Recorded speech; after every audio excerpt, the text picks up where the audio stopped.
Introduction. Day 1 of HEMEpath rotation. You arrive in the sign-out room and are given 1 or 2 bone marrow cases.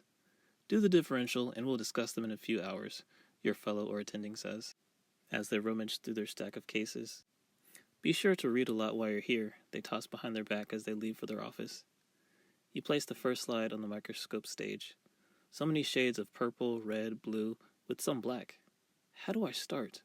Do I read the WHO? Where is the WHO?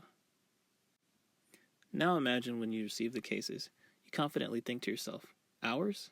If I had 5 minutes with this case, I could give an informative preliminary result to a clinician. You already have a big picture grasp of the tasks at hand, and a prepared reading list to begin to fill in your mental framework. You know exactly how to recognize abnormalities and are ready to begin adding more and more WHO-defined entities to your mental foundation. Now you don't just see pretty colors, but megakaryocytes, erythrocytes, and myeloblasts. Or maybe lymphoblasts. Let's do this.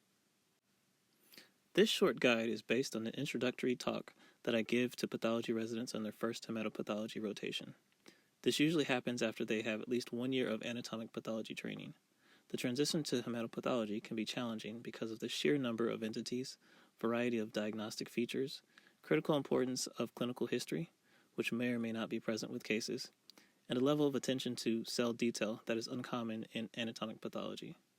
Learning hematopathology can be further challenging because of the volume of cases and a misguided focus on merely completing accurate bone marrow or peripheral blood differentials rather than understanding the diagnostic process. This guide shows how to approach hematopathology from a clinically relevant perspective. It is an introductory survival guide. This is not an exam review book. The purpose of this book is to give the resident on their first rotation 1. An initial mental framework for the hematopathology diagnostic process, 2. The essential concepts and vocabulary so they will not be lost when their attending talks about hematopathology, and 3. A roadmap for how to increase their clinically relevant knowledge most efficiently and effectively. Although this is not an exam review book, I believe having a strong foundation will make review for exams more effective because there will be a framework to put all the various factoids in. Now let's begin.